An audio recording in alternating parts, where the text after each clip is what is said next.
Kama for hosting the event tonight. This is a gorgeous, gorgeous facility. It's one of my first times having a chance to be in here and view it, and it's an outstanding venue and perfect for tonight's meeting. So again, welcome to the event here where we're going to talk about the North Carolina School of Science and Mathematics Morganton campus. Want to talk a little bit about, well, we're supposed to have some slides up here to view, and the slides are not up here, but there they are. And want to talk a little bit about the project and how we got to this point. This worked a little while ago. The slides aren't advancing. But anyway, so I've done this about 25 times, so I can do it from heart. The North Carolina School of Science and Math is, I want to say just a little bit about the school in case you haven't, or in case you're not familiar with the school at all. And hopefully, those of you who aren't or weren't familiar, over the past year, you've become much more familiar with Cssm.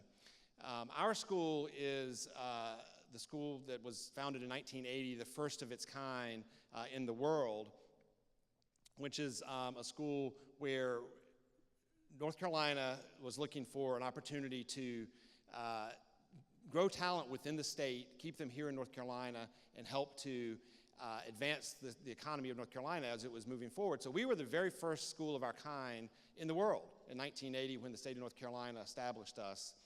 And since then, we have grown to now where we have 680 students who are residential students on the campus who live there. We educate another 1,000 through our virtual education programs. And over the years, we started as a part of the state of North Carolina, and we became a part of the university system. A lot of people don't know that Cssm is one of the 17 constituent campuses of the University of North Carolina. So they treat us just like UNC Charlotte, UNC Asheville, Appalachian State, all of the other campuses, and so that's been a great benefit to be a part of that. And today at Cssm, or this past year, for example, we had almost 1,500 students who applied to attend Cssm, and of those 1,500 students, we could only accept 340 students into our residential program. So there are many more students in North Carolina who want the opportunity and who can't have the opportunity because of lack of space. So our school began to look at expanding really back in 2008. In 2010, we lost the ability to add any more students to the school, and so over that time, we began to look at expanding the school. And really, in 2012 was my first conversations about the possibility of opening a second campus here in Morganton, North Carolina. And those conversations began with a real grassroots effort here in the local community, led by many of the leaders that are here tonight.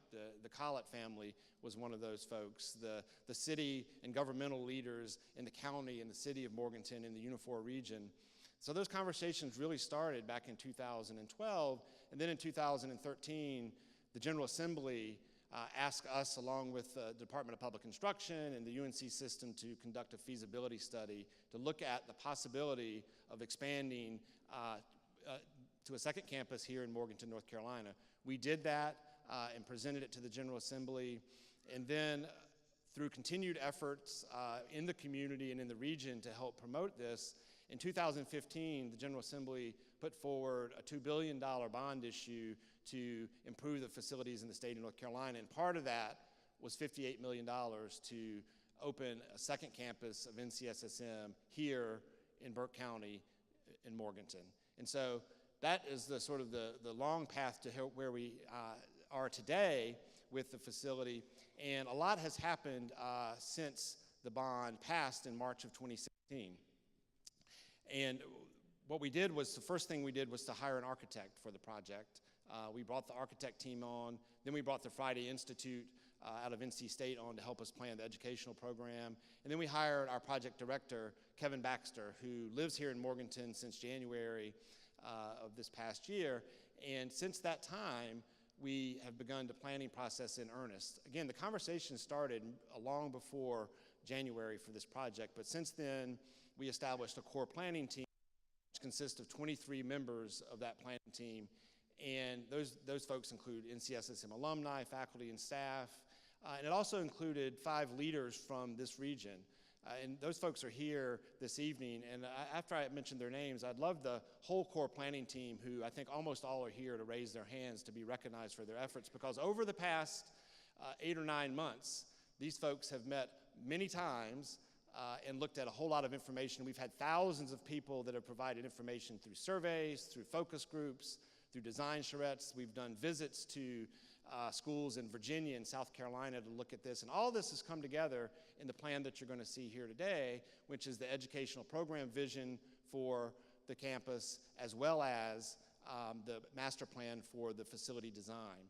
And so the core planning team, those 23 members, in the local community, we had City of Morganton manager Sally Sandy, we had WPCC president Michael Helmick, we had Larry Putnam, who's the superintendent of the Burke County Schools, Enoch Moeller, who's the head of the Google site in Lenore, and Ellen Collett, who lives right here and was one of the folks that really helped from a grassroots level move this project forward beginning in 2012. So all of these folks have worked really hard over the past 9 months to get to where we are today, which is a milestone for this campus. So the core planning team members, I see a lot of them here. If those of you that are on the core planning team, if you could raise your hand and let us give you a hand for your work to get to this point.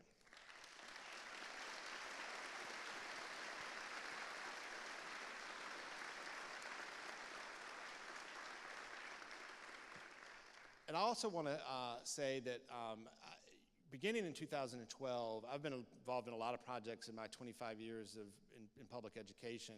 And I have never been involved in one that there was universal support from the entire community and region.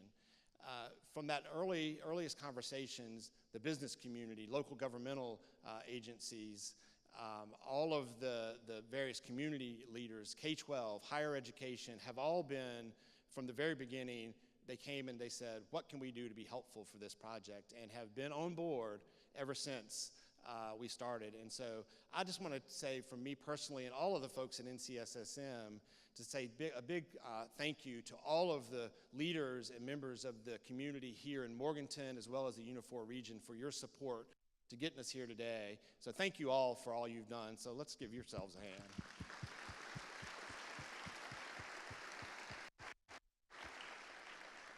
I think by the fact that if you look around the room, we have a number of legislators for whom this project is something that they're very proud of.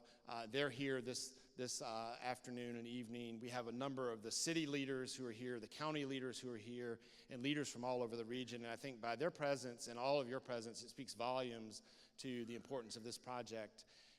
And for not only this region, the Unifor region, but for the state as a whole. As we've gone around the state and talked to people about this project all over the western part of the state, it's unbelievable, the enthusiasm for it.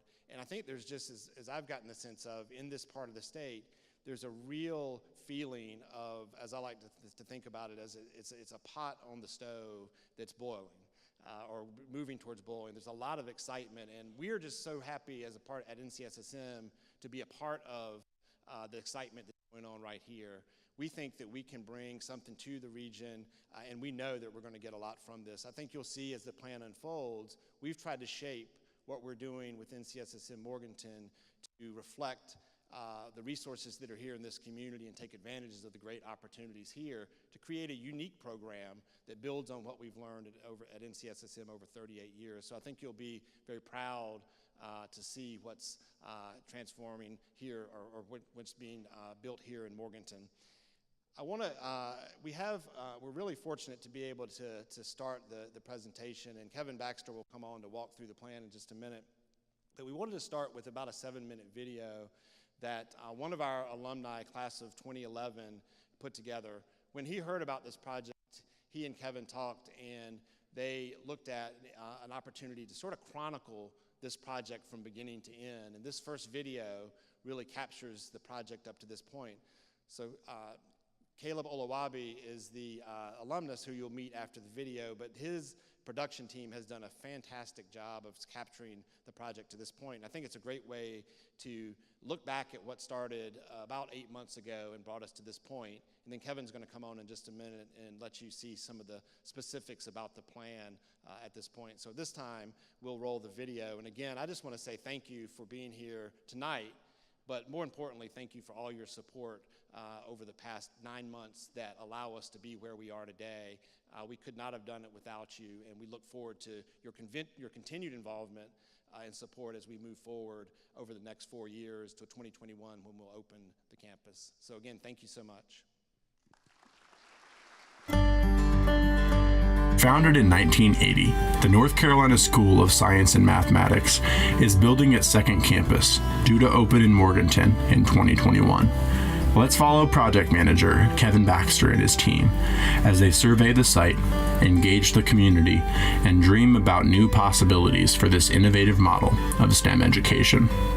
We opened our doors in 1980, and at that time we're the first school of this kind in the country and in the world even, which is a publicly funded residential high school focused on STEM. North Carolina was transitioning from that time from being agriculture and textile based primarily to more knowledge based. You know, the Research Triangle Park was up and coming, and so the goal was to think about how to make sure we have the talent in the state to grow those industries as the state developed further. And so one of the strategies was to provide this opportunity for students all over North Carolina. And so we bring students in from all 13 congressional districts are involved in enrollment. And so that started in 1980, and we opened the doors with 150 students in the junior class and added 150 the next year. And this year we enroll 680 juniors and seniors in our residential program. Right off the top, the most exciting thing to me is that we're going to serve 300 more students. We've hit capacity in Durham for many years now.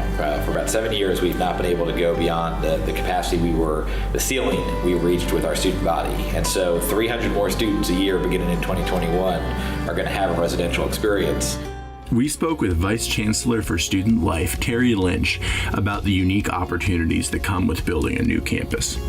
And then for me, being able to have sort of like a blank slate to create different structures, different systems, and use the knowledge of what we do on the Durham campus, but perhaps do it slightly differently for the Morganton campus. And that could be, the layout of a residence hall, having more lounge spaces for the students to sort of gather, the dining amenities for the students, the opportunity to engage with the Morganton community. Those are real sort of neat opportunities that because we're building a new campus, it gives you the opportunity to sort of think and be creative versus sort of doing the same things over and over again. A lot of times as an administrator, you may be able to build a new building or build a new sort of suite. There's very few times where you're actually building a new campus and opening a new campus, and so that's really exciting.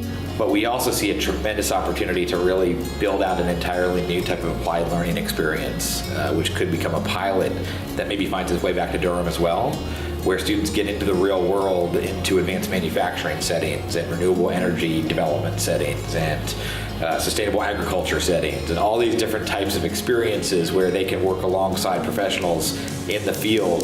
It's really a tremendous opportunity to expand the mission of the school, to serve more students across North Carolina and take advantage of the resources and opportunities that present themselves in that part of the state. Well, the most exciting thing for me is the opportunity that I think it's going to bring to all of Western North Carolina. Obviously a great opportunity for Morganton, which I'm quite passionate about. And I think about this is the hub and all the different educational opportunities that can happen. I think it changes the game in Western North Carolina for the value of education and the ability to increase the educational attainment in all of North Carolina, especially Western North Carolina. And Sally Sandy isn't the only one excited about the unique setting of Western North Carolina. The campus is going to be very different. I mean, it's going to be a little over 3 times the size in terms of the actual footprint of the campus, and it's going to have a much more green space than the Durham campus does. And so that may impact our ability to do some things differently with the curriculum around environmental sciences, for example. Given that School of Science and Math was the first of its type, and now we have the opportunity with the UNC school system to develop that next university system. I would not be surprised that the other STEM organizations throughout the state, throughout the nation, will be looking at us and saying, well, how did you do this? And can we copy that from you? And that's going to be a model that we believe is forward-looking. It starts to respond to the interests of today's students and also the interests of industry. So the students that we're looking for, they're intellectually curious, they're entrepreneurial, they're innovative in their thought processes, they're critical thinkers, and most importantly, I think, they are collaborative. They want to work with other students, they want to engage with faculty, they want to ask questions that have never been asked and answered before, and that creates an environment that helps them to thrive as an individual, but also as a community. I think when you really consider the mission of the school and you really look at the realization of the mission to not just be an experience for the individual students who go through the program and then move on, but really the school's cumulative impact. I think when you look at the opportunity that we have through a second campus in Morganton to, number one, increase the number of students who have the experience, but also look at the opportunity that it creates for us to impact in a different setting, in a different part of our great state, the extended opportunities that the school offers in terms of reaching out and partnering with local communities all across the state. I got excited because of the amount of independent business that's thriving in Morganton and the surrounding areas, the amount of corporate and industry kind of presence that has, over the last decade or so, really established themselves throughout the Unifor region surrounding Burke County and within Burke County. And so there's a lot of momentum in my mind in that part of the state. The need there is for someone to shine a spotlight on it. Grayson Cooper, an NCSSM alumnus, has served on the core planning team for the Western Campus. So the notion that we can have more students across the state have access to those kinds of caliber of experience that are going to give them a jump start, not only in terms of the content, but in terms of what they're really curious about and interested in, is really exciting for me. We have tried to be as inclusive in our process as possible to maximize the inputs that affect the direction of the plan. And so as we built out the educational program plan and simultaneously the master facility plan for the site, what we've been doing is kind of collecting feedback that would direct or inform those plans. And on top of all that, what you have is you have a team, that same team, Kevin Baxter's team, the Friday Institute, and Due to Pain. You would think that they've been together for 20 years doing this, but it's really been just 6, 7, or 8 months. They are a partnership, a collaboration, and they are working extremely well together. It's really impressive. We think that's a win-win. It's actually a win-win-win. It's a win for NCSSM, it's a win for the industries, and it's a win for the state of North Carolina. So we're excited about that in particular.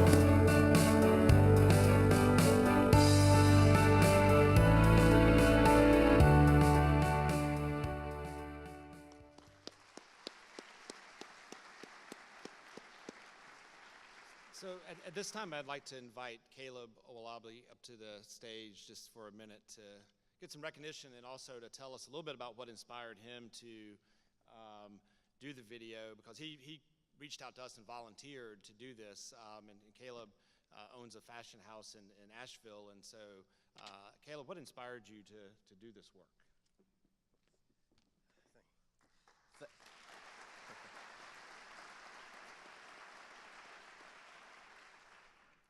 Thank you, Chancellor Roberts.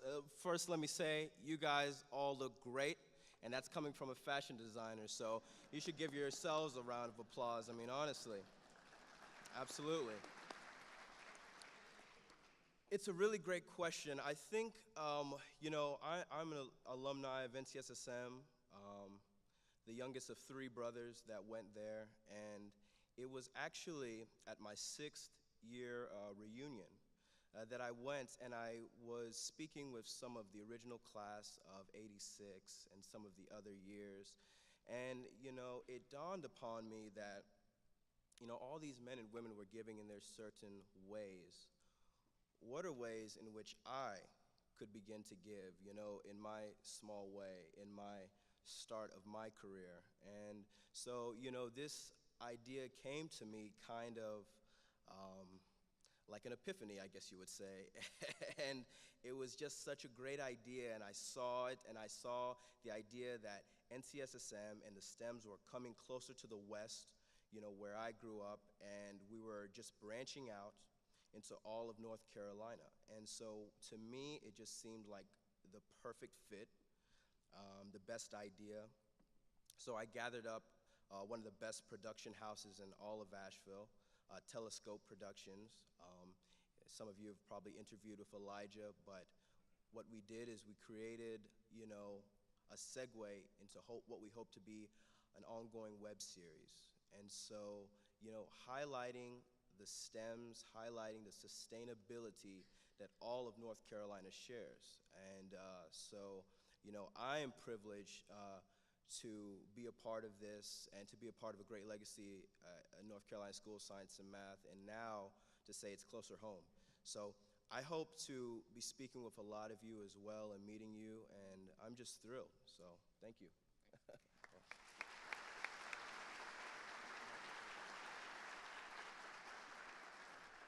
It'll be great to chronicle this experience because I think, as one of the folks on the video said, that this has really not been done before, what we're doing here. So it'll be great to capture the process by how we get to the campus in 2021. So at this point, I'd like to introduce Kevin Baxter, who's the project director for this particular project that we're working on. And he was brought on in January, and has lived in Morganton since then, and has done an absolutely fabulous job of leading the core planning team and working with our partners at Due to Pain and the Friday Institute and the Development Finance Initiative to get us to this point. So at this point, please welcome Kevin Baxter.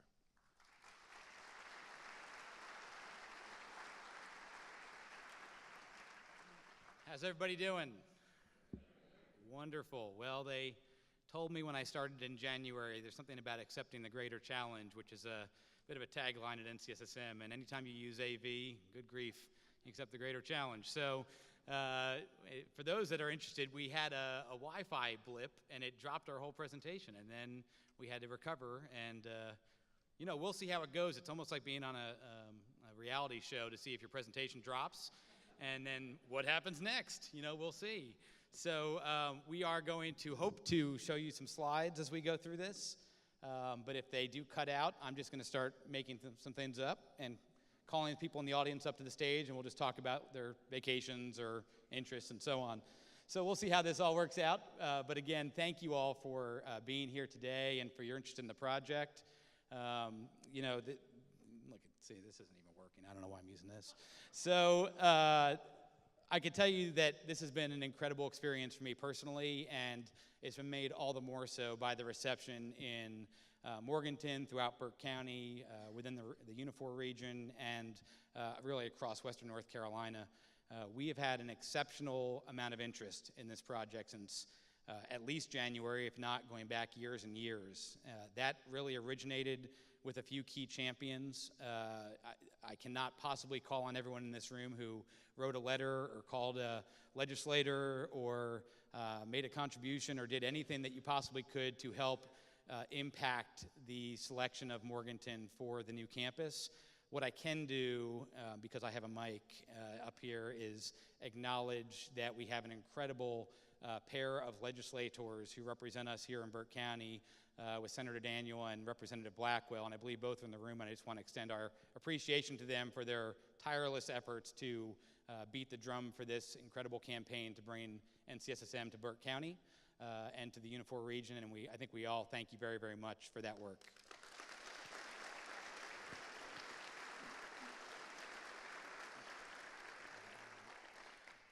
So NCSSM is really, you heard about this in the video, we really rely a lot on collaboration and on teams. My team in Morganton is supported by Kelly Lookadoo and Blith McNeely. They will not be on stage. You will not see them up front waving, but I want you to know as members of this community and of this region that the event this evening and all the work that's gone on to this point is not possible without their support as well. So if you come across them, they would kill me if they knew I was talking about them. They're probably out in the lobby setting up for something else. So just know that there is a great group of people working on this in Morganton, and there's a great group of people working on this in Durham. We have about 26 of our faculty, staff, and administrators here in Morganton today from the Durham campus. They are assembled in the front few rows, and we appreciate them having made the trip out and really the incredible work they've done above and beyond a very full plate in each person's case to make this project the best it possibly can be. So again, thanks to you all as well for all that you have done and continue to do for this project. Yes, indeed, give them a round of applause. We're gonna try this one more time, and upon realizing nothing happens, we're gonna ask Justine Davey. Anyone know Justine Davey? Come on out here, Justine. Yeah. This is Justine. She's an alumna of NCSSM, and she had no idea this was about to happen. I'm going to be asking Justine to help me behind the scenes, so she's going to be toggling the slides as we go through since my clicker has been rendered useless. So if you can help us out, see if we can get through this, or else it's going to be a really interesting evening, okay? Thank you, Justine, and you can try your very hardest to advance the slide deck, and if that does not work, then we're going to make it. Okay, look at that. We're back.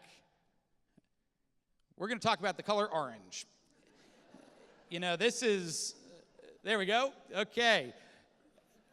Aren't you glad you're not the one up on stage right now? Okay, so we're going to talk a little bit about the project to give a full scope of really what all the work is that's happening at this point in time, how we've gotten to it. And I'm going to move through this rather quickly because I want to keep your attention and also make sure that everyone in this room and everyone joining us on live stream has a real appreciation for the amount of work that's gone on and what are the outputs or the outcomes from that work. So as you can see up on the slide, we do have a number of recommendations that have been moving forward from this process. You heard Chancellor Roberts make reference to our core planning team, who have been incredibly committed to this process since January 30th. They have been engaged in a number of meetings and events, as you heard. Their work has been to inform and advise the plans that flow forward to our Chancellor and our Board of Trustees. As you all know, you're represented in this part of the state with a number of individuals on the core planning team, and we also have the talented folks back at NCSSM and in our alumni ranks and so on. They made such incredible time in doing their work that we got ahead of schedule right out of the gate. We found ourselves on May 26th being able to put forward to our Board of Trustees a site recommendation. For those who've been involved since the beginning, you know that we've been looking at that whole 800-acre parcel of land between Berkmont Avenue and Enola Road. And it was a lot of work that had to go into that, particularly from our colleagues at Duda Payne Architects.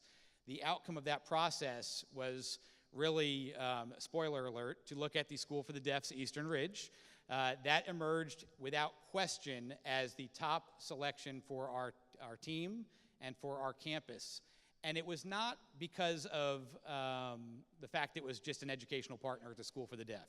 That was important to us. We value that relationship. We see a lot of opportunities on both sides of that relationship to be engaged and to do some collaborative activities together, collaborative curriculum potentially, shared facilities, all sorts of opportunities to make the very best outcomes for both programs. But also, just to our south is Western Piedmont Community College. And Western Piedmont, that's where I call home. That's my office, is at Western Piedmont. And their whole team, Dr. Helmick, through their administration, has been incredibly supportive in also trying to realize from their perspective how we can partner with the community college, which is something we've not done a lot of at NCSSM in Durham. So this is a really neat opportunity for our institution to be looking at ways to engage the community college system and to have a partner like Western Piedmont literally out our back door when we open this campus is going to be an incredible opportunity, not just for us, but for Western Piedmont as well. So that connectivity to educational partners is critical. We also looked at everything from green space to grow the campus over time, if that was the direction we intended to go. We looked at the existing facilities, the opportunities to stay on our timeline, because we're very sensitive to that in this community, are we not? That's right. So we are going to make sure 2021, this campus is going to open, or we'll have a new person in my shoes, and probably in Todd's too, for that matter. So we're going to make sure we open it by 2021. He's crying backstage. So we are very much looking forward to accelerating this work now that we have that site selection. The board unanimously approved it, and then we moved forward to September, to this month, really, with 2 recommendations in mind. If you've been having trouble falling asleep at night, you would have gone onto our website to find about 200 pages of reports about this project that have been sent up to our Board of Trustees for their review and consideration. That set of reports, one is an educational program report that our colleagues at the Friday Institute at NC State University have authored alongside of our core planning team. The second report is the master plan for the campus that was authored by Duda Payne Architects. Each of those are really the substantive elements of what is moving forward to the Board of Trustees tomorrow at their meeting here in Morganton. We hope that they will approve those recommendations, and if they do, we will have our blueprints in place to move forward for the next 4 years with the build-out not only physically of the campus, but also in terms of our educational structure, the intersections we're going to pursue with private industry, with institutions for higher education, K-12, as well as back to Durham and NCSSM. So really exciting opportunities are ahead. We can advance the next slide, Justine, and see some great pictures up here that really are representative of some of the engagement that we've tried to pursue as an institution as we've gone through this process. We've had a number of opportunities, not just here in Morganton and Burke County, but really from all the way out in Cullowhee and Dillsboro, through to Asheville, down to Charlotte, up to Boone and Blowing Rock, over to Hickory and Winston-Salem. Tremendous enthusiasm and interest from the entirety of Western North Carolina in this project. I think there's a recognition, not that this will dramatically alter the landscape or that it would all of a sudden change the values of this place that we all treasure, but rather it will be a catalyst. And you heard me reference that in the video, trying to shine a light on all the incredible things that are already happening in West North Carolina. And we are in a really neat position at NCSSM where we have every opportunity to work with every different sector across the landscape. We can work with K-12, we can work with higher ed. We're not competing with those institutions. We can work with our partners in business and industry, and we can begin, we hope, to really generate a lot of enthusiasm for folks to locate themselves in this part of the state, to contribute in this part of the state, and also to make some more blended lines between sectors so that really we have this opportunity to engage the full community kind of writ large across Western North Carolina. You know, we went out to Dillsboro to meet with the folks at the Green Energy Park and some of the incredible things they're doing to blend public projects with community art, as well as with trying to use some methane that's coming off an old landfill. It's incredibly innovative. You would never know it was there unless you happen to cross somebody, and now it's a premier opportunity for us to have a partnership with them at NCSSM for summer programs potentially, for art programs that go out for excursions and so on. And it's been great to be in this role for the last 9 months because I've had the opportunity and the excuse really to go out and learn about all the incredible things going on in this part of the state. Ridden around in a pickup truck at Biltmore Estate, looking at their sustainability programs, went over and met with folks in the high-tech sector in Hickory at their data center conference, been up to Appalachian State to learn about New River Power and Light and the incredible things that they're doing with some seed funding from the UNC system. So there's just tremendous opportunity for us to take full advantage of. We also want to pull in our alumni. We want to pull in our stakeholders at NCSSM in Durham so that we can really begin to have some opportunities for the state to benefit from our institution even more than they do today.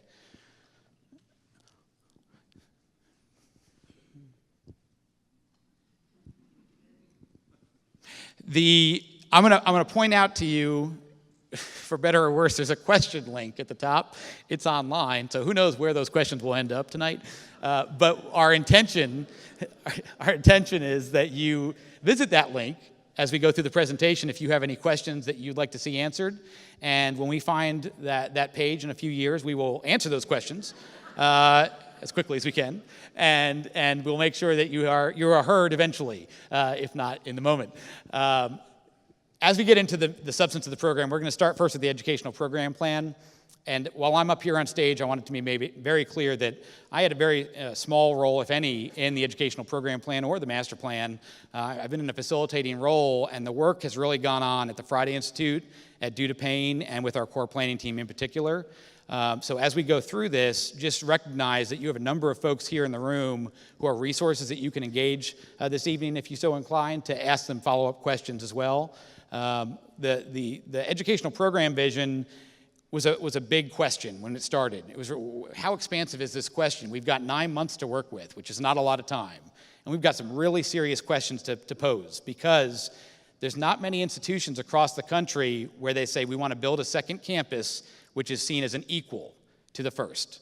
Not an extension, not in some outpost in another part of the state or another part of the country, but an equal. And when you raise that opportunity in that way, you really are challenged to really question the way the institution operates in some ways, to see how can we convey elements to two places, and what should be conveyed and what should be distinct. And as the core planning team worked with the Friday Institute, they arrived at an academic vision statement, which is, it notes it's proposed because it's going to the board tomorrow. They really hit 3 guiding principles. And it is kind of the perfect marriage of borrowing from and adhering to the legacy of our institution, a hard-earned legacy from 38 years of success that's been operating in Durham, and then more recently with our tremendous online program. Preserving those values and identifying what is part of our DNA in Durham and online with our institution, and making sure that we are absolutely bringing those elements to Morganton. However, we also acknowledge there's an opportunity for some flexibility here. Durham and Morganton are not exactly the same. There's a little bit of a subtle difference between the two communities. And if you look at what surrounds each of those communities, it's a very different footprint of industry, of educational institutions. There's strengths in both places, but they're not, mirror images of one another. And so we don't want to approach this in a way that requires us to follow the same precise approach in a different place. And so as a result, there's been this recognition that we want to have differentiating flexibilities exist for the Morganton campus. For example, we have a tremendous mentorship program where our students are going out, many of whom are going to Duke University and UNC and NC State and North Carolina Central University, and engage in tremendous research experiences with faculty members there. Those are literally in the backyard of our campus. It's not very difficult for students to access those opportunities in a very proximate way to where NCSSM is located. So when we look at Morganton, certainly we can work, and we intend to, very directly with UNC Charlotte, UNC Asheville, Western Carolina, Appalachian State, and our private institutions like Montreat College and Wake Forest and so on. But again, it's not as though you can go there for just an hour and a half or 4 hours of your day. It might take you an hour and a half to get to some of these places, right? And so we're trying to call that question, how do we do this? Do we force that model, or do we have a different model in place? And that's where these flexible opportunities really come into play. We are able to then have a very different opportunity to call that question again and look at it as if we can rethink another option for the institution. And what might emerge is something that goes back to Durham or goes back to our online program as a second or a third model in how we approach something like mentorship. When we look at some of the other areas of the report, it's very dense, but because there's a tremendous amount of information that needs to be shared, we try to distill it down to a couple of different areas here. There are a number of guiding academic principles, and we only selected 2. I mentioned our mentorship program. We're also looking at the Morganton campus as an opportunity to have what we started calling a Center for Teaching Excellence, but what has evolved into this idea of a Teaching and Learning Innovation Collaboratory. It's a much cooler name, I think, first of all. It's also something that could be distinct. It would not be seen necessarily as precisely the same thing as what's happening at the North Carolina Center for the Advancement of Teaching, or at our colleges and universities in this region who have colleges of education dedicated to some of these very things. Rather, we see our role and our place in this community as having an opportunity to engage with all of those players in a way that we could spearhead some new and exciting professional development opportunities for educators across the state, certainly in this region, and also have some opportunities where we can extend NCSSM in a different way into some of our partners across the UNC system to look at everything from student-teacher exchanges as a possibility to a research agenda that would be explored through the Teaching Center. So very exciting, a new opportunity for our institution that can happen through the Morganton campus. We see the structure of the school calling a number of questions ranging from the governance of the school and how that looks and operates to the residential environment. And here are two examples of things that we intend to pursue. One is to have a living and learning environment that is distinct here in Morganton that really allows for a 24/7 residentially inspired education model, and our students have a very different kind of feel than they might in Durham. Now, if there's Durham alumni in the room, I promise you we are not going to give them carte blanche to go out into the community after sunset or anything that would look wildly different than it does in present day in Durham. Rather, we're looking at the way our facilities build out, the way our campus is oriented, and the way in which we identify and select personnel for the campus that can support a somewhat more efficient model, but also one that leverages the power of the place. We have an incredible environment around this campus, right? We want to take full advantage of that. Finally, you see external partnerships. If you're in the room, most of you have already been engaged in some way with the campus, and that's reflective of our goal to try to bring the public sector and the private sector to the table for this conversation. One of the ways we see as an opportunity of doing that would be to have a public and private space where you might see incubators, you might see research bubbling up, but most importantly, you would see a collection of talent. You would see students from NCSM, faculty from NCSM. We would hope community members, whether they're youth or thriving adults who are doing great in business and industry, and then our partners in business and industry who can bring their brain power and their capacity and their resources into the conversation. You see this happening in a lot of large urban areas where you have these incredible, like American Underground and so on and so forth, where you have this collection of talent that is incredible to stimulate startup activity and to provide particularly our youth with the appropriate amount of guidance to help push them to reach their full capacity. We want to try that in Morganton in a very different way and in a way that might be contiguous to our campus. We'll talk about that in a little bit.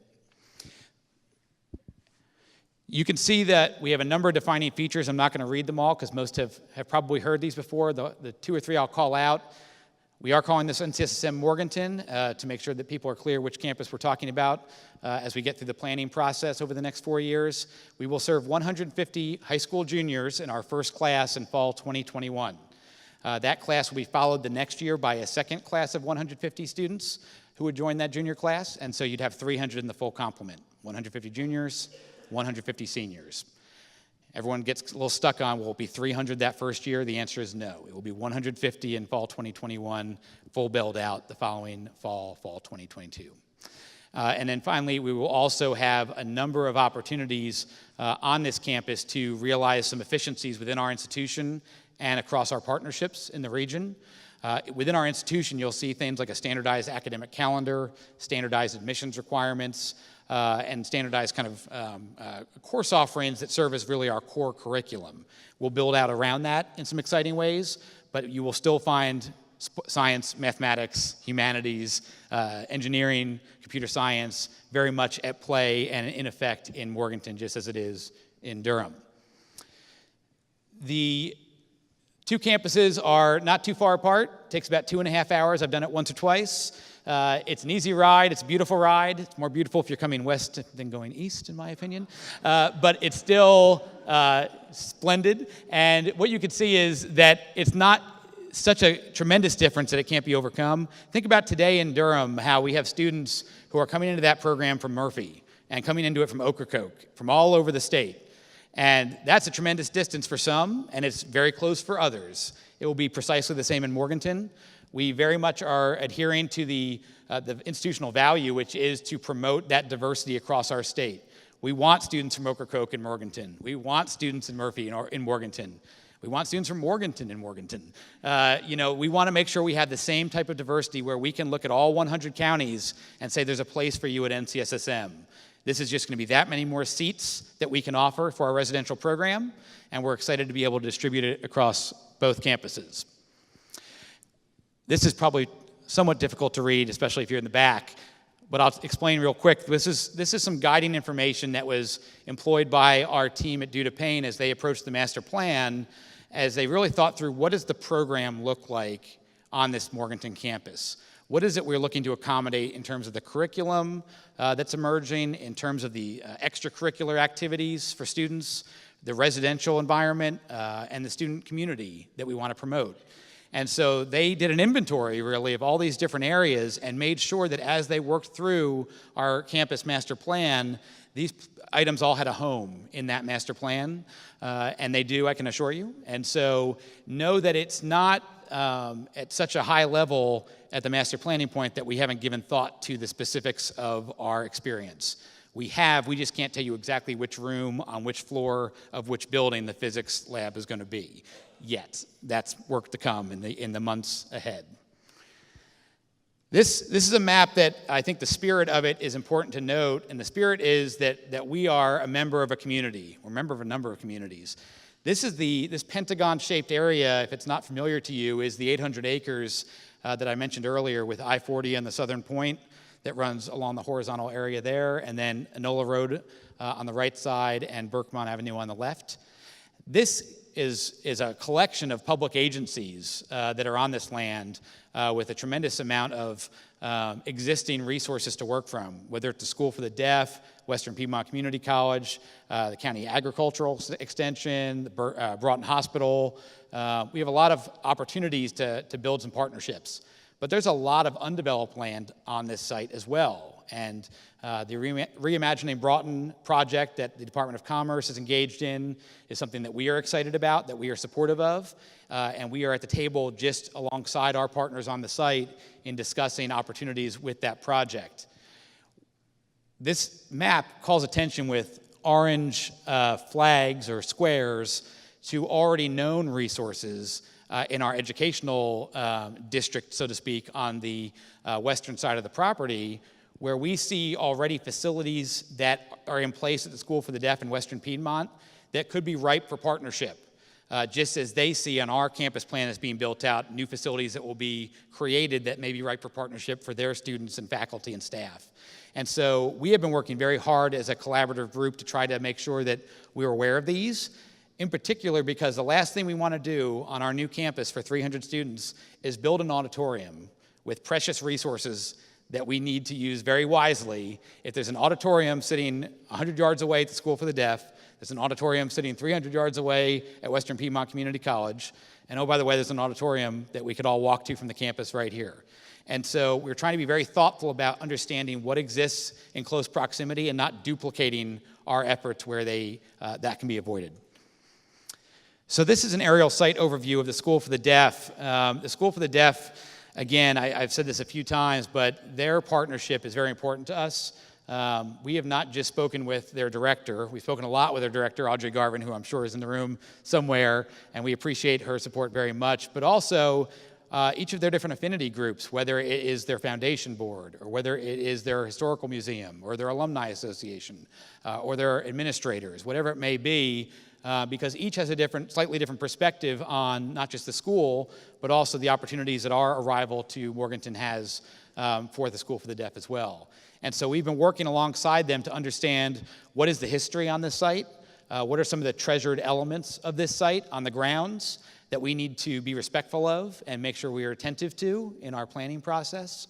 And then also, what are the areas of the site that really are not historical or tell that story that maybe can come down to make way for new construction, new green space, new community space. And so as we look at the site, you can see at the top of the site is the core campus for the School for the Deaf, very much in use today and thriving with their student enrollment and their programs that they do throughout the year. The lower half of the picture is what we've identified as the eastern ridge on this site.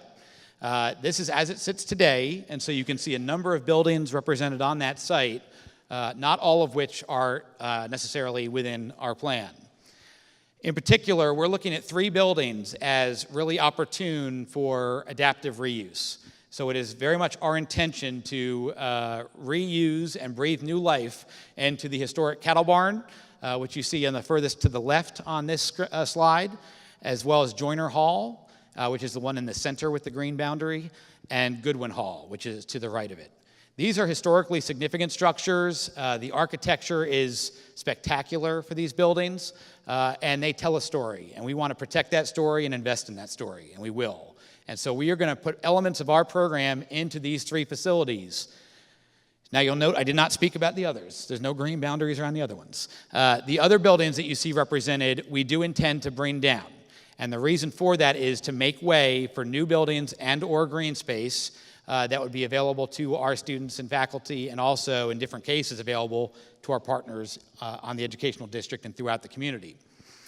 The orientation of our campus, as it's envisioned by the Due to Pain team, which we have fully bought into, is really to leverage kind of this axis that exists. And if you're familiar with that piece of land, if you look at the main building for the School for the Deaf, which is just a gorgeous structure, and its orientation to Avery Hall, which is over on the Broughton Hospital site, between the two is Goodwin Hall.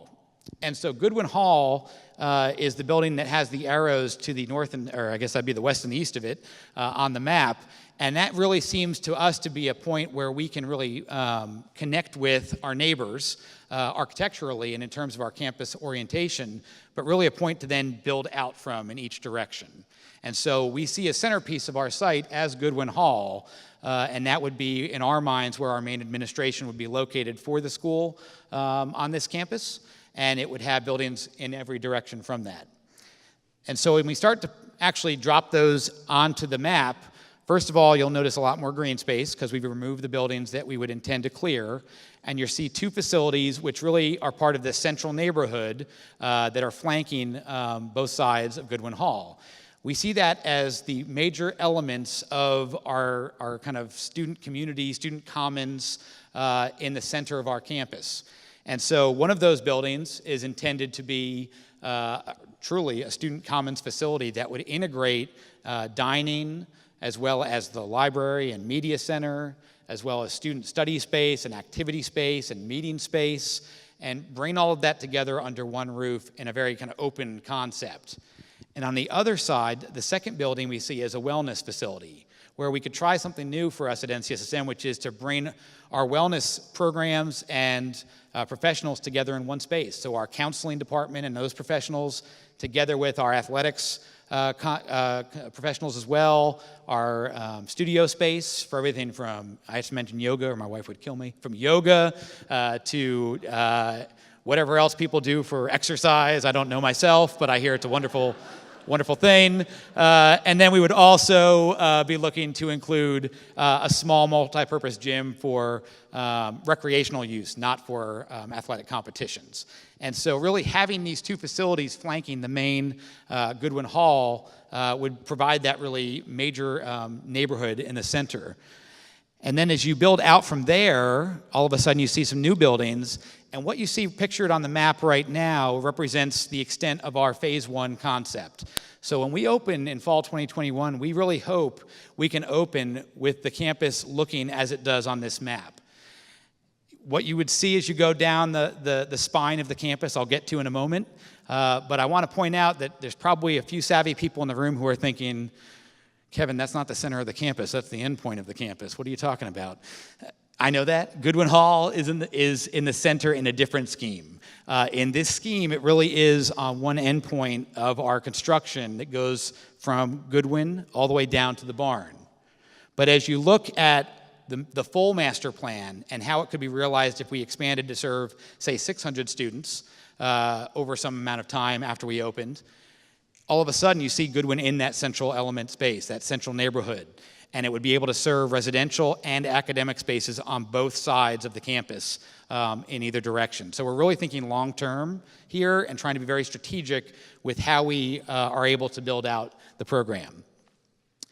So what are these buildings? What is going to happen on this campus? You can see some of the functions represented here, and I will start down at the barn and note that this is a building we're very excited about. I just finished talking about how we would not have an auditorium per se on our campus. However, we do see the barn serving some of that function. We understand that it can seat about 400 people in that facility in the plans that are being drawn up by Due to Pain.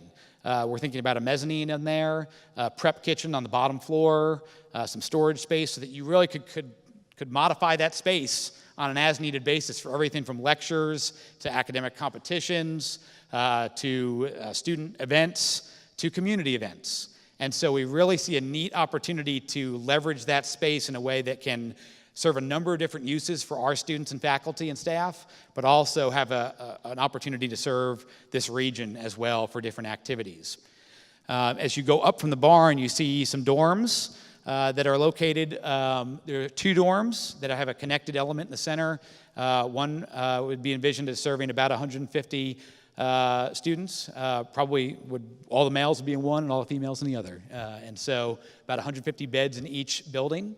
And that would kind of wind up past an academic building. The academic building is where we position most of our labs and classrooms. Not all, but most. And then as you continue up the spine there, you would get to that student common space, the Goodwin Hall building, and the wellness facility as well. And then if you continued up the spine in phase 2, you would see 2 more dorms, additional academic space, and at that point, an auditorium, because that would present a challenge to have about 750 seats needed, as that really doesn't match up with the other resources in the community. So that's something we would park in phase 2. This is a different way of looking at it by neighborhood. So again, in the center of it, you see the commons, and then on either side, living learning villages that would include academic and residential space, and then the barn at the southern point there. This is something that probably, it may not seem like an exciting slide, but it's the one I'm most excited by in the whole deck. And the reason is because it really helps to tell a story of what the art of the possible is on this land. What you see here is certainly the structures that we intend to build out on the ridgeline, but you also see some pretty intentional connectivity to School for the Deaf, to the west, and to the Western Piedmont Community College to the south. We are envisioning a new roadway that would come in off of Berkmont and be able to serve not just our campus, but also serve as an additional entrance for the School for the Deaf and an additional entrance for Western Piedmont Community College. Something that we could all share, that would give all 3 programs good visibility off of I-40, and also for emergency services and security reasons to give us all multiple entrances is something that we all desire. You can see a connection to a greenway system. If you're a savvy Morganton resident, you're saying that doesn't exist today. It's a proposed greenway extension that would run along Hunting Creek, along the entire length of the district, and we would very much want to connect our campus to that greenway in a way that made it accessible publicly. The line that encircles the ridge line, which is our campus, is envisioned as a 1-mile loop. And that has a couple of functions. For one thing, we can use it to tell students, you know, here's a boundary line to know that by sunset you need to be inside that line. Just like on our campus in Durham, very important that they're back on campus by sunset, no matter what time of the year it is. They love us in December. And so what you can see with that boundary line is it also has the opportunity to connote some of the wellness elements that we're really excited about on this campus. Be a publicly available trail that could be used for walking, potentially for biking, and again, connecting to the greenway spine as that's realized. So again, community amenity that we can leverage. And then here you see the whole district and the way that the roadways are mapped out on there, as well as the opportunity to help push our students and faculty toward downtown. They're not permitted in Durham to bring cars on campus, so that's an assumption we're making today that it would very likely be the same in Morganton. So they'll be out and about on public transit or on bikes and on foot, exploring the community and the region. This is a really inspiring quote that I can't read from here. Hopefully you all can. It really speaks to the sustainability theme that certainly as an institution of the state, it's a priority to make sure that we are engaged in some sustainable programs that will create some efficiencies for our institution, but it goes much beyond that. If you look around this landscape, if you look around this region, you see so many emerging opportunities to connect to what's happening in private industry and in the public sector with renewable energy, with sustainable agriculture, with trying to invent the next best thing that can really promote the environment around us and protecting that environment. Our students are very passionate about that. We have some incredible sustainability programs already in place at our institution in Durham, We want to take that to the next step, potentially here in Morganton, and to use the build-out of this campus to do that. So as we look at the next steps for the planning process, what you see here is we got a lot of work to do. This is a milestone. This is a point of celebration. It's really coming, people, I promise you. And it's coming in just a few short years. But in spite of the fact that we're celebrating today, we have a tremendous amount of work ahead of us for the next 4 years. That needs to happen as we build out our program and build out our facilities. And what you can see referenced here is that just in the next few months alone, we're going to be making some recommendations to our board, submitting our master plan to the State Construction Office to keep us on schedule with our construction timeline, getting into schematic design with our partners at Durham, so we understand exactly how that program is going to manifest itself in the buildings being developed on our campus. Select a construction manager at risk, which will happen in the next few months. We'll be doing some additional site visits to look at facilities and programs that exist around the country that can inform the design of our programs here in Morganton. Completing an asset inventory. We've been engaging the Development Finance Initiative at the UNC School of Government to look at an 8-county area that looks all over this region to understand exactly what, and we coldly call them assets, but what partnerships are ripe to explore. And so we're looking at the educational setting, we're looking at the business industry side, the public sector, and so on.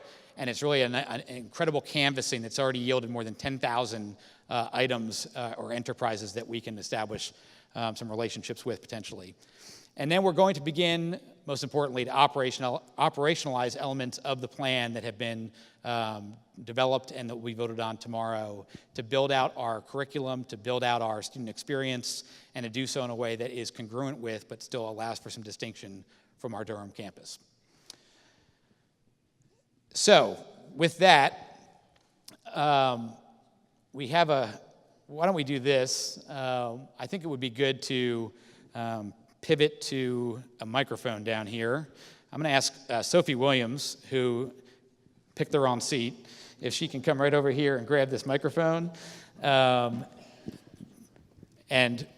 Sophie, we're going to give this to you, okay? This is how we're going to do it, folks. Sophie's got the chancellor's phone, I think, so we'll see what happens. Now's the time to make your budget requests if you're in the first 3 rows. What you can see on the top is a link.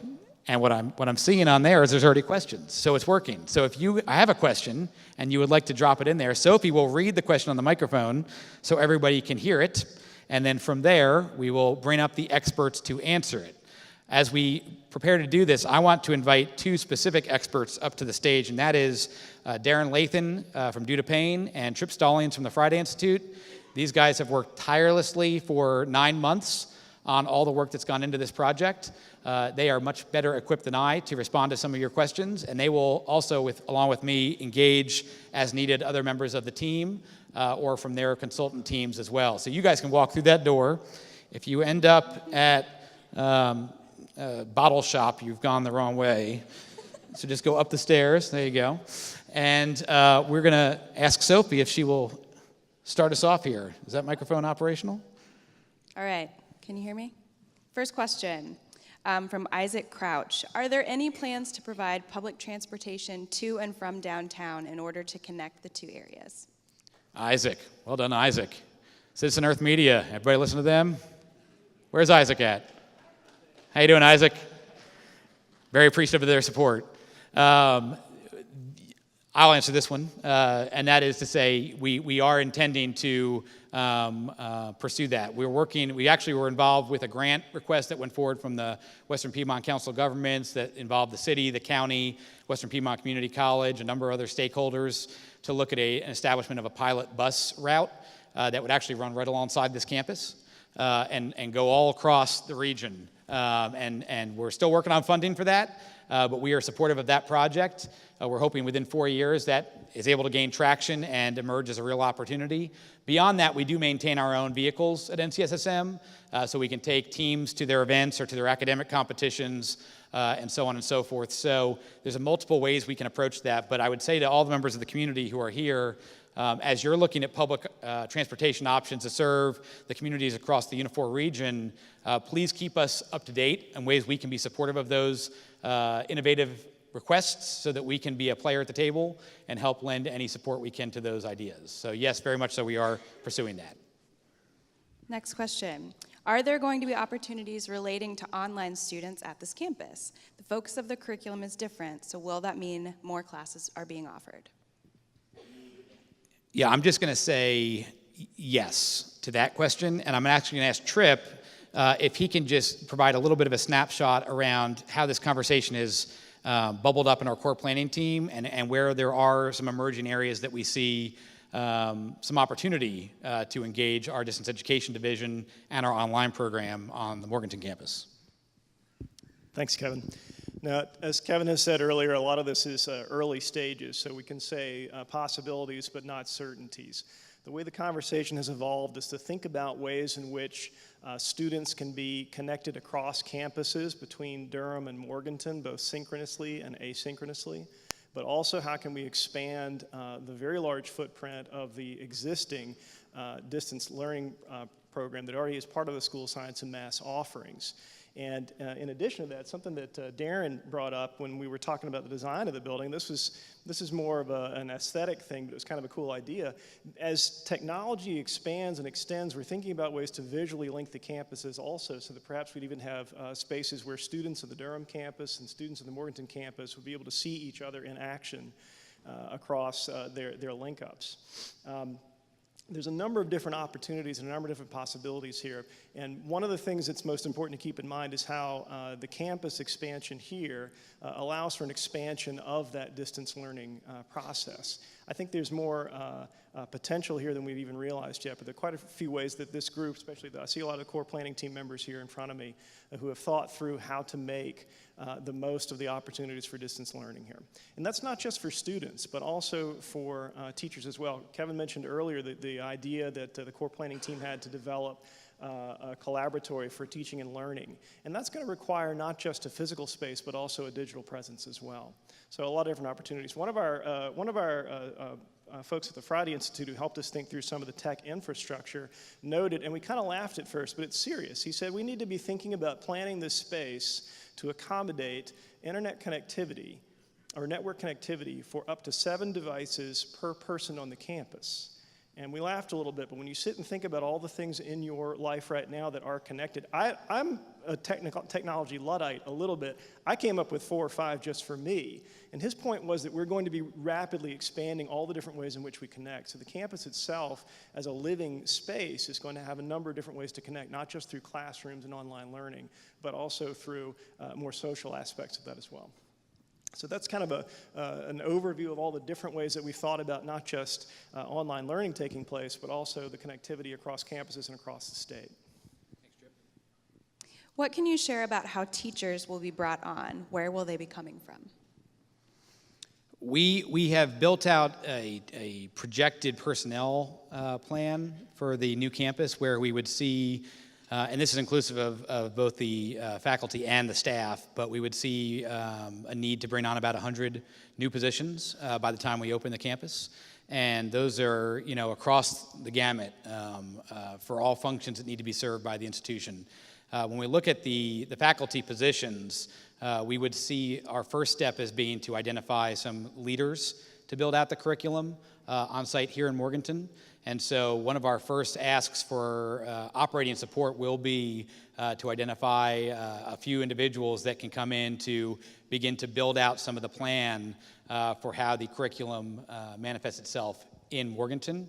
And then as we get much, much closer to opening day, so probably in no earlier than 2020, I would imagine, we would look to start recruiting and hiring the balance of the faculty so that they had ideally a year on site to build out the curriculum, the remaining parts of the curriculum, and then begin to do their work on site. And so we will be doing national open searches, and so we would be eager to have applicants from all sectors. And I can tell you that Chancellor Roberts and I hear on basically a weekly basis, and I have since I got to the job in January, from individuals who've heard about the project as far away as California and Oregon and in the Midwest and so on, who want to work here and want to come here. And so that's inspiring, and we know that there's a huge talent pool out there that's a lot of whom are coming from institutions of higher education, some from K-12, and some from private business and industry as well. So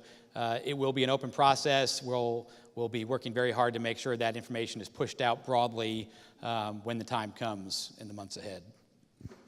How will admissions look for students who apply? Will they pick either the Durham or Morganton campus? One of the defining features is to standardize our admissions model as we do today. If you apply to NCSSM, you have a choice. The two programs that run throughout the academic year, you have NCSSM Online, and then you also have our residential program in Durham. And so students can apply to both of those, but they have to tell us which is their top choice. And so that would be the pool they'd enter first for consideration.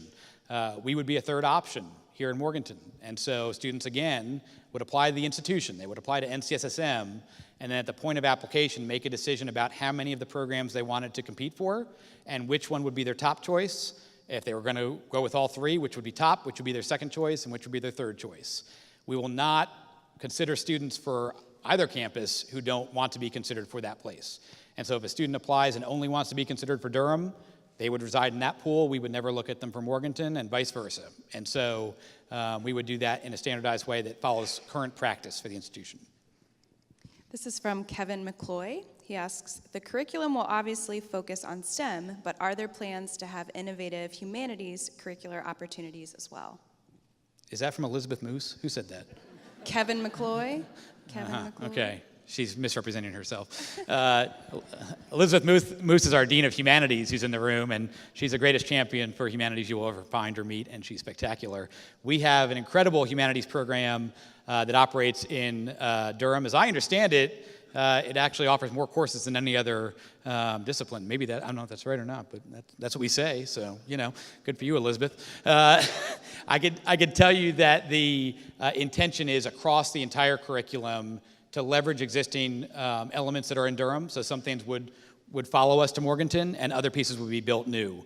So there will be innovation in every area that can support Morganton, but also can feed back into our Durham campus and into our online program as well. So yes, in humanities, we will pursue that, but also across all the other disciplines as well. Will there be any interface with homeschool organizations? Oh, that's a good question. Trip. You see how this works, right? That is not something that's come up in our conversations with the core planning team, but it's that kind of thing, though. I want to use this as an opportunity to talk about the role that you guys are going to be playing in the next 4 years. The educational program vision is a plan that tells the School of Science and Math, or gives the School of Science and Math some direction on what should be done, who should do it, and when it should happen, but not how. And these next 4 years are a really important time for this community to start investing in helping this school figure out the how. And a question like that, which hasn't come up yet, is the kind of thing that they're going to need to really expand and think about what is the potential here. So I don't have an answer for you. I'm not going to make one up for you because we haven't talked about it. But the mere fact that it's come up is an indication that you're ready to engage with this school on figuring out what things like that are going to look like. Currently in the Durham campus, we have homeschool students that are involved in a number of different ways. First of all, they can apply to attend the school, and we have many homeschool students who end up in our online program, for example. But we also have online homeschool students who participate on our robotics team in the local area. They come in, are part of the robotics team at NCSSM. So there's a number of different ways that happens through various programs currently in Durham, so we would assume that that would be similar here, and as Tripp said, there may be new opportunities that we have yet to think about. What are some of the coolest examples of student or community interactions at the Durham campus, and how do you foresee students interacting with the community here in Burke County? It's from Anna Russ.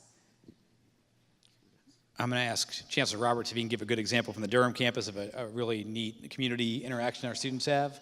If you can briefly respond to that question. There's different ways, both we talk about the mentorship program where they're going out and specifically being involved in with a business or a school or a variety of different learning opportunities, but there's also through service. There's a service requirement for NCSSM students. There's 60 hours, and so they do that in their home community, but they also do it in the Durham community in a number of different ways. For example, tutoring at local elementary schools. They work with the local food bank to collect food and distribute the food. So there's a number of different service opportunities that they get out to into the community, as well as some just begin to start their own business there. And I would say on this campus, we would see opportunities. We've visited with the team at CHS Blue Ridge to talk about opportunities at the hospital for students on the service side, but also on the research and mentorship side. There's some really neat opportunities to explore there. We've been out to Catawba County to look at some of the incredible work happening in the high-tech sector, whether it's at CommScope or in Google, at Facebook, and so on. We see a lot of neat opportunities to bring talent together.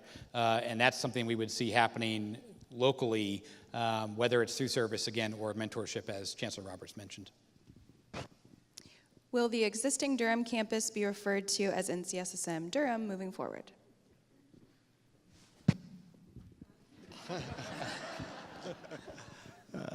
That hasn't been determined. It's come up in a lot of questions about exactly what that would be, and the determination of calling NCSSM Morganton, as Kevin mentioned earlier, was for distinction between the two. We often refer to the two campuses as NCSSM's campus in Durham or NCSSM's campus in Morganton. So there's not a set, what we're going to call the Durham campus. And NCSSM Morganton, it may not be the final version of what this campus is called either. This is from Alan Nuttall. Any chance the robotics team can work something out to be able to either use the machining resources at WPCC or collaborate with students in the computer integrated machining program for fabricating parts? The very short answer to that is yes. We are, as noted, we are incredibly interested in partnering. And we have already begun to seed that. We had our academic programs division, our deans and directors and our vice chancellor come out to Morganton this past June and visit sites from Conover all the way out to the Morganton area.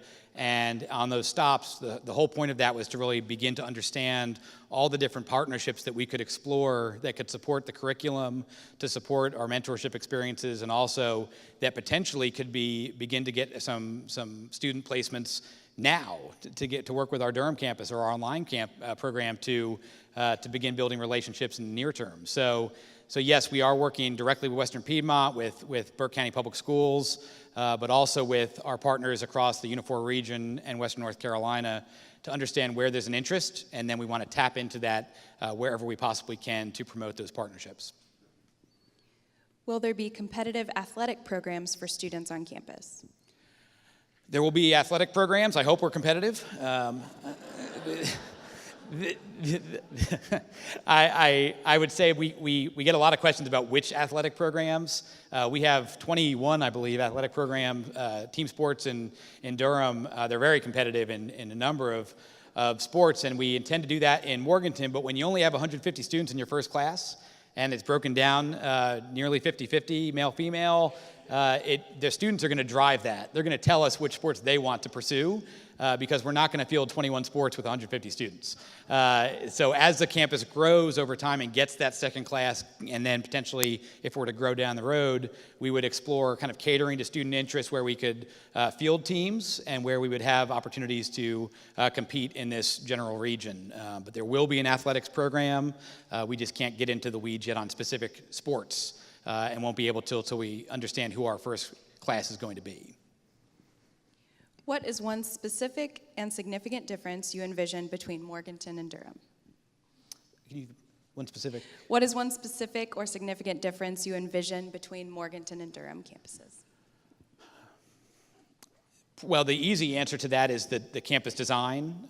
We've learned a lot from the Durham campus, and that's because of the student feedback, the faculty feedback, the staff feedback, the alumni feedback.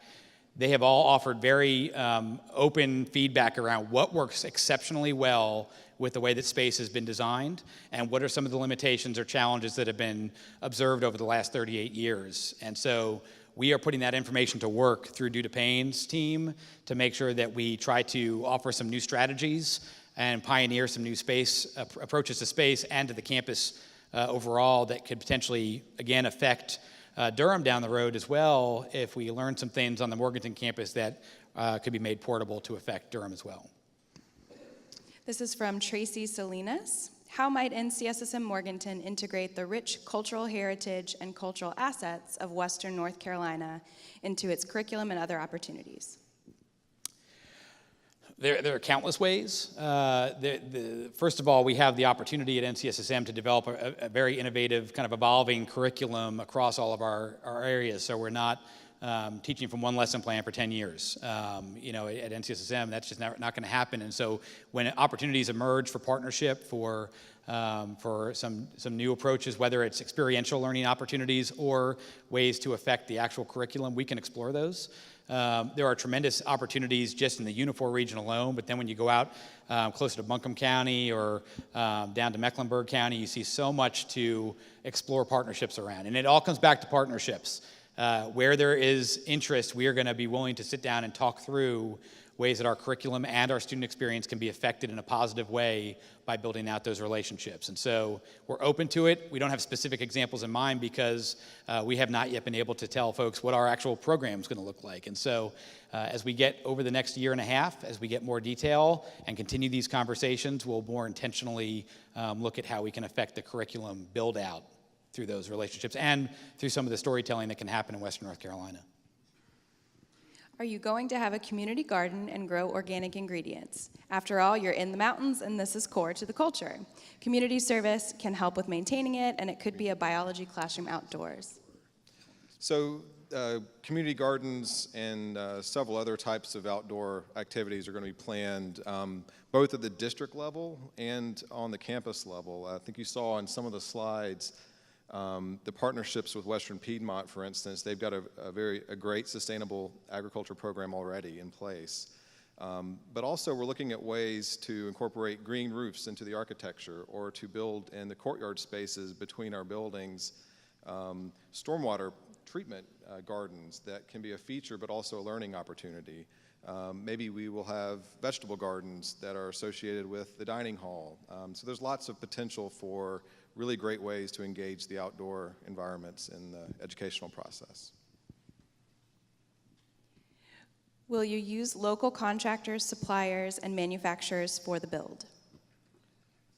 For the construction? I assume so. Oh, yeah. That's all they said.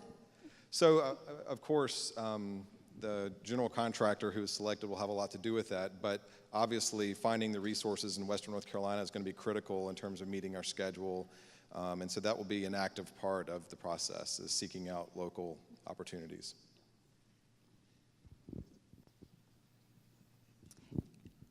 Sophie, we have time for one more question. Okay, and then we're going to go online and answer others in a public way online. We'll tell you more about that in a moment.